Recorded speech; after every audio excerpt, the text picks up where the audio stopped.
Hello everybody, and welcome back to the Tomb Raider Underworld walkthrough. It's time to get on with exploring Xibalba proper with the Midgard Serpent, which is already pulling together two rather different mythologies, because we have the Mayan Xibalba, but we've also got the Norse Midgard Serpent, which is all to do with, Midgard is Middle Realm, and I'm pretty sure the Midgard Serpent is Jormungandr.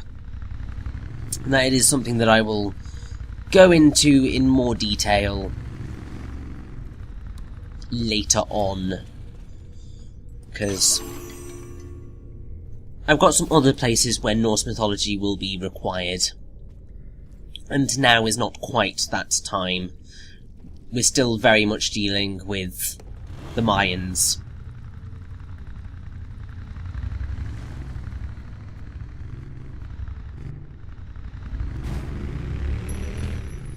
Now, pretty much, when I was talking about the major bugs that can happen in the last part, this was the moment where one of those bugs would become very much clear.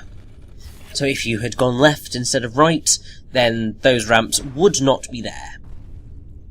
And therefore you would not be able to complete the chapter, which is really awful. But I suppose these things tend to happen. Now, there are two other bugs, or major bugs, that can occur in southern Mexico. One is in this very level itself. So, we'll eventually come to a room with two wooden poles or plugs which are used as puzzle items. Basically, after you pick up one and then drop it in another location, the pole becomes stuck in the floor and is basically unusable. And then if you reload the game, the pole is missing completely, so you can't complete the level at all. The main way to prevent it is... So, if you make it to the start of the Midgard Serpent without encountering the third major bug, save your game in a new slot and don't overwrite it until you've finished the level. So that means that if you ever encounter any of the bugs, you can reload to that clean save and you'll be fine. And reloading that save is basically your only solution. Right at the end of southern Mexico, there are several potential bugs which may or may not be related, and there are kind of different manifestations of it, all to do with a key item which you will need to pick up. But I will detail that when we get to it, because it's quite important. But also Lara's about to give us some rather interesting facts. Was said to kill visitors for sport by sending them into devious trap rooms.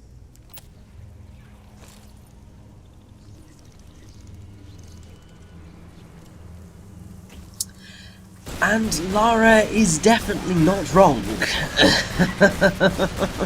Which is the terrifying thing. So, as we are facing down these absolutely terrifying giant spiders, which are just... oh! I should probably get on with discussing exactly what it was that I've been alluding to for the past couple of parts.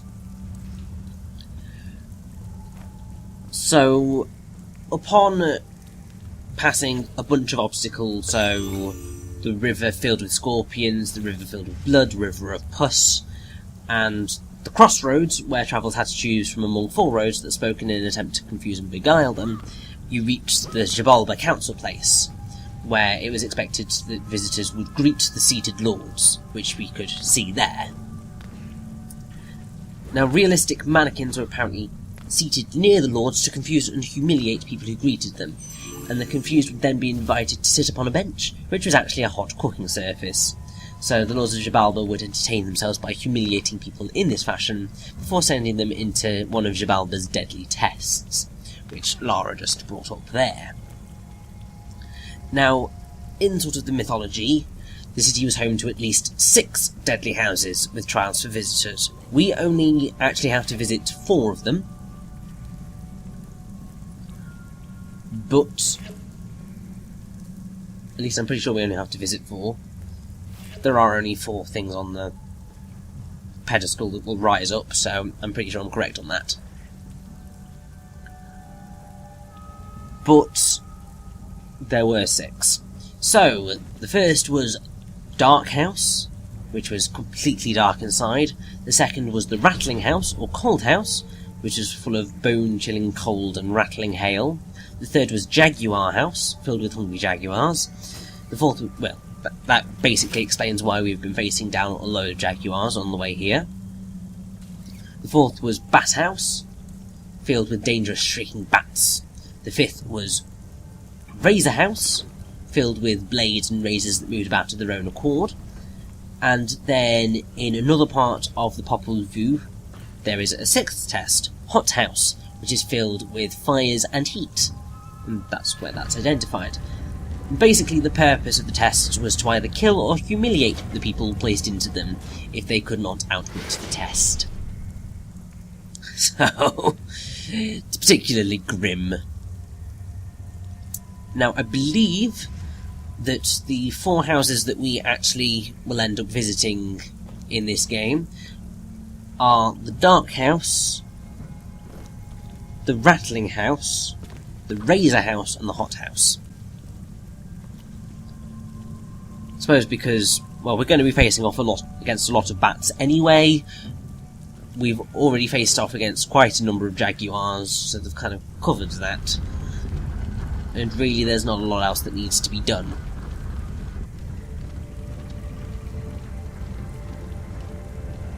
To get into the trials you have to move the 4 statues which are basically opposite the doors, so that they are then facing the door which will then open it.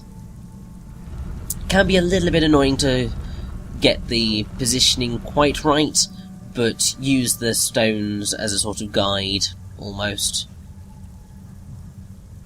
But the main thing is that the cutscene will go when you have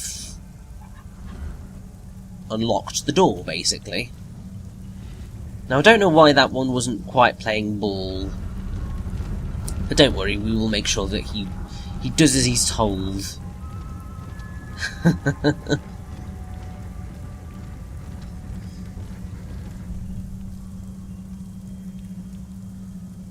Now, apparently, according to the amazing source that is the correctness of Wikipedia,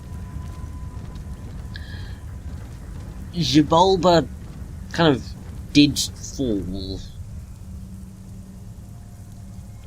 So, because it was the famous bull court in which the heroes of the Popol Vuh succumbed to the trickery of the Xibalbans in the form of a deadly bladed bull, it was also the site in which the Maya twin heroes outwitted the Xibalbans and brought about their downfall. So basically, the Xibalbans at one point enjoyed the worship of the people on the surface of the earth, who offered human sacrifice to the gods of death. Over the span of time covered in the Popol Vuh, the Xibalbans are tricked into accepting counterfeit sacrifices and then finally humiliated into accepting lesser offerings from above.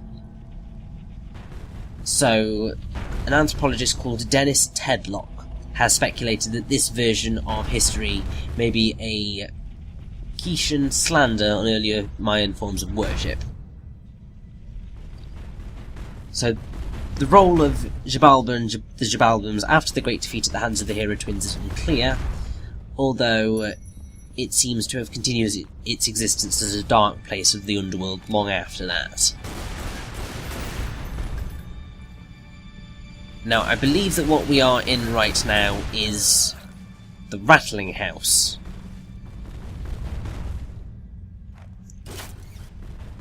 Because you've got the massive stone things which kind of clang. Or at least thud. So it creates a sort of rattling sound.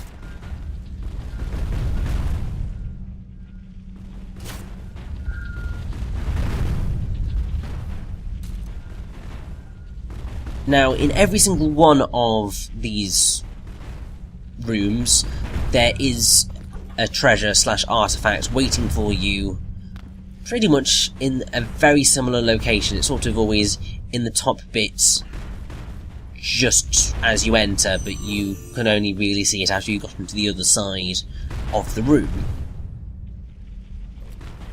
And pretty much your primary challenge is going to be getting them, rather than getting to the kind of plaque stone thingy that is at the end of the corridor. But then also, after every single house, you will then have to face down evil spiders, both big and small, which is slightly terrifying. And you are going to want to kill all of them as you go, because I'm pretty sure that if you don't, there is a build-up. So they will remain and wait to kill you. So if you left it until right at the end, that's going to be a hell of a lot of enemies to kill all at once. And that would just not be pleasant.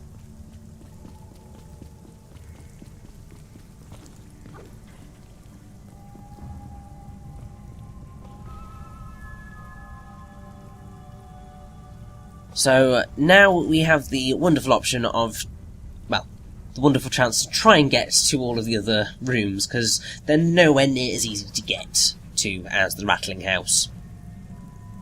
Although most of them do follow this pattern of jumping off the edge of stairs to get to the pillar ledges, then getting to a pole, and then kind of progressing around the room. The most complicated one is kind of, I think it's the last one that I will cover, because it's sort of on the other side of the room. Because you can get to, I think it's 3 of them, via this kind of route. But the other one, no, that one's not happening.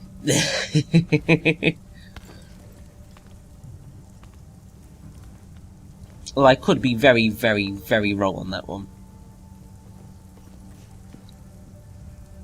My memory of southern Mexico is very, very, very poor. I mean, saying that, my memory of the game's quite poor. Even though, like, I did remember, like, the visuals of the locations when I was playing it, but it's sometimes just very difficult to remember exactly what the hell's going on when you're doing commentary sometimes. Because you always have a lot kind of going on in your head, and then you reach the point where it's just like, oh, I don't quite know what I'm talking about anymore. Especially when the footage decides to screw you over and prove you wrong about stuff that you think you're being correct with, and then it's just like, the game's like, nope, certainly not. But, oh well, these things happen. Now, as you can see, we are in the hothouse,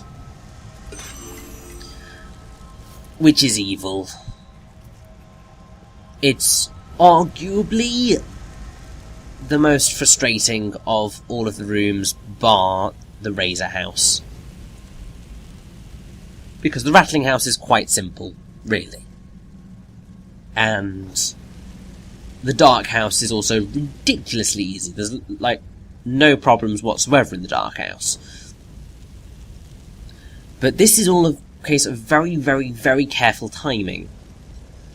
Because you have got to get to the pole in the middle there, which isn't completely difficult. The problem with this room is then trying to get to the end of the corridor, which is at odds with pretty much everything else in all of the other houses. And the reason that it is difficult to get to where you want to be here is because of that damn flame in the middle. Because you have a very, very, very small amount of time to get from that pole to the next one and climb up before the flame appears and tries to kill you. Because for some reason Lara doesn't quite play ball when it comes to this, and she will frequently drop down when she shouldn't do, and these flames can kill you very, very, very easily. So, you've got to be on it.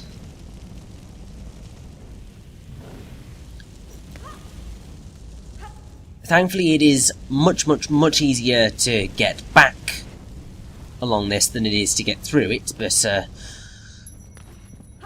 oh well. There we go, it's done.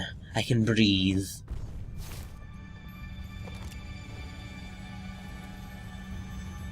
One thing that you'll be probably noticing slightly in all of the runes and artwork on the walls is that there's a lot of snake stuff going on, which links us very, very neatly into the whole thing of the Midgard Serpent. Although, once again, that is, well, to be honest, I'll be leaving that until the next part, when it becomes a little bit more useful to us, because we're actually going to be seeing serpenty stuff that actually relates to the Norse mythology that they are creating in Underworld. Now, I don't know whether it's possible to jump all the way from that pole to the kind of safe space on the other side, but I would not risk it if I were you. But thankfully, there we go. We're out of the hothouse. The amount of times that I failed in there was just ridiculous.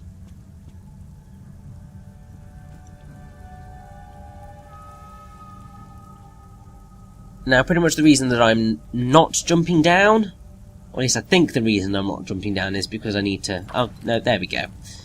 Never mind about what I was saying earlier. You see, the proof about remembering how to get to places, it's just completely and utterly flawed.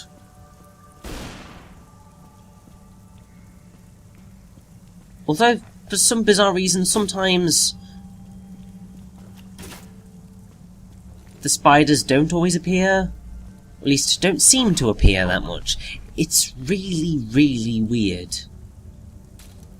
I don't quite understand how and why they turn up sometimes, because it's not clear at all. But either way, let's head on to the next room, and it's very easy to get to this one. Much, much, much easier than the final one that we will have to try and get to.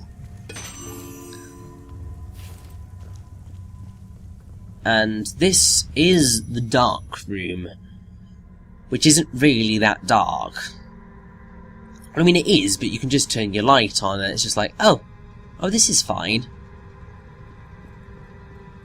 So all you have to do is kind of jump through a hole and you're sorted, basically.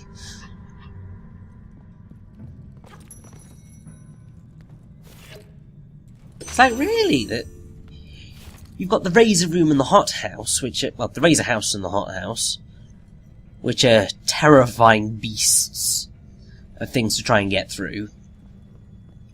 And to be perfectly honest, the Jaguar house and the Bat house would also be pretty damn terrifying. And then you've just got, oh, it's the dark house. It doesn't really do a whole lot, it's just,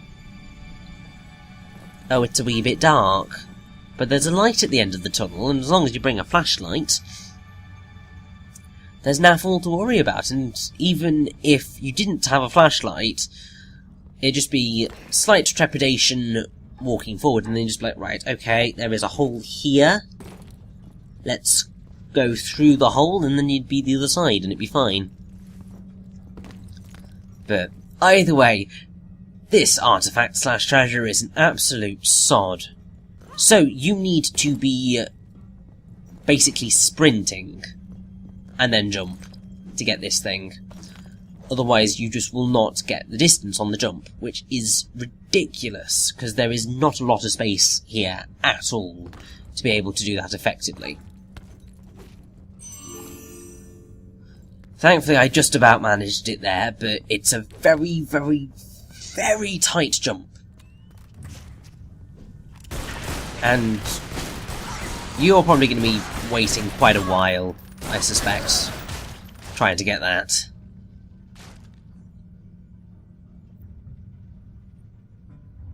But we only have one more of these trial houses to get through. And we've arguably saved the best till last.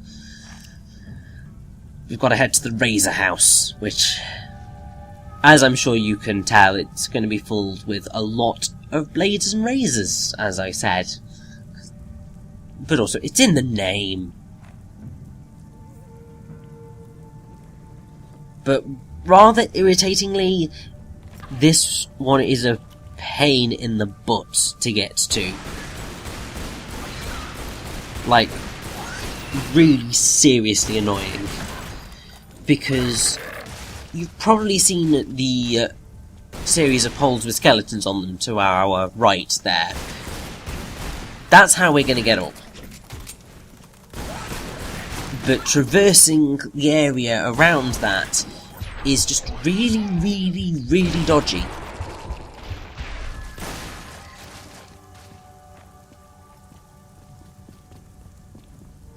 Like, it's just ridiculous. And, oh, another glitch that was quite impressive. Because what you kind of at first need to do is quite simple. Chimney jump up to there, get over here, and then you get to this bit, and you may think, oh, I can just jump to a pole. No, you've got to jump over to the sticky outy rocks, which is a little bit more difficult than you would suspect, because if you kind of hold right, then Lara will want to go around the corner. So it's a bit of kind of finicky movement. Then you have the issue of there is an artifact here, where you've got to be on a very specific part of the pole to be able to get here effectively. If you jump from the top of the pole, then you will basically overshoot, and it'll be horrible. But if you anywhere other than that, kind of just at the top, and just sort of aim yourself toward the wall, you are probably going to miss. And then have to do the entire thing over again, because you will die. And you can probably tell from the slightly bitter note in my voice that I died a lot. So I got very, very, very annoyed at this entire section. And then you also have this rather evil jump, because you technically can't see where you're jumping. But thankfully, once you've gotten to this bit, it's very smooth sailing. It's just a case of, you know, you've then got to get through the Razor House. It's going to be fun.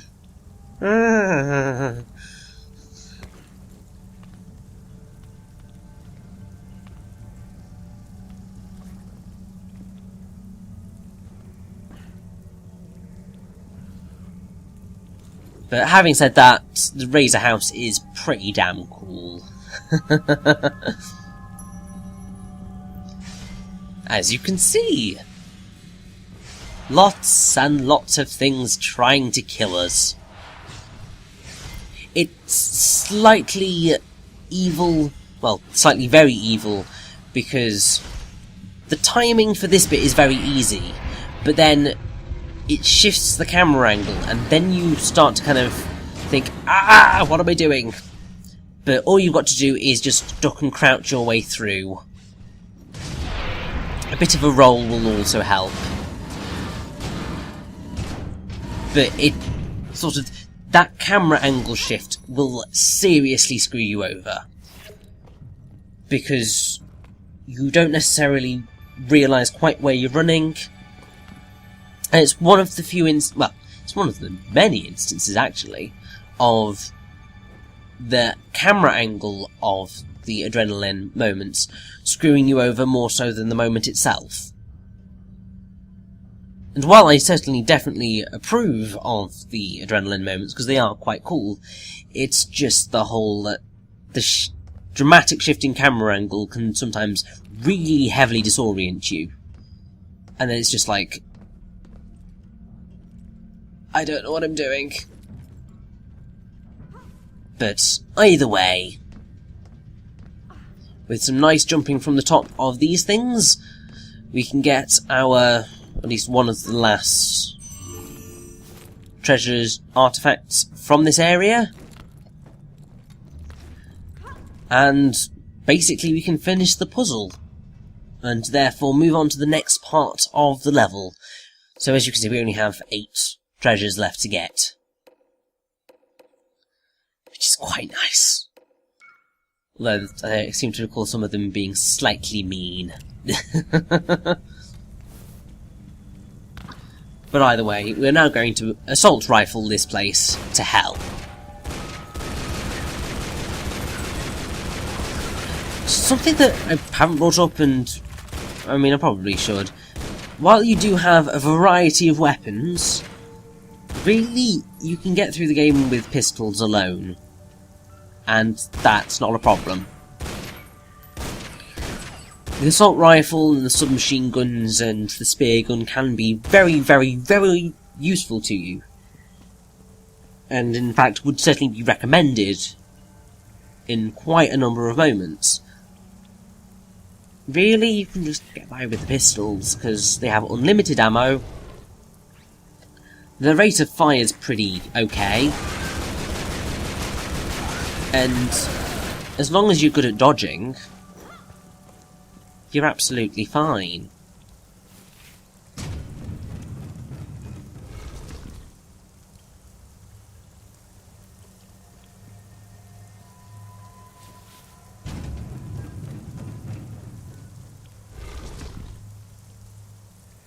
And I have to say, what I do really quite like about this puzzle is that throughout the entire thing you're kind of setting up the motions to get to this final bit. So each puzzle is sort of interconnected, because you had to kind of figure out the way to get the doors open, and then the doors allow you to get to the stones, and the stones allow you to then go further into the place. Now, I was being a bit of a dingbat right here, because I was just like, why isn't the puzzle solving? What you've got to do as the final piece of the puzzle is move the statues to the things that the cutscene pointed you towards. It's not a very difficult thing to figure out. It's just I had a little bit of a brain fart, which really doesn't do you very good.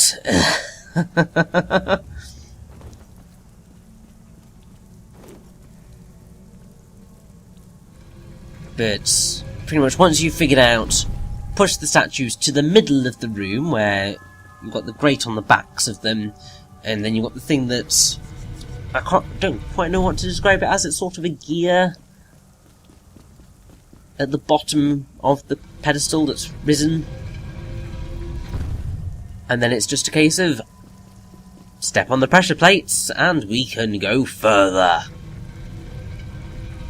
And get to the bottom of what all this Midgard Serpent stuff is yabbering on about. And maybe find Midgard. That'd be good, wouldn't it?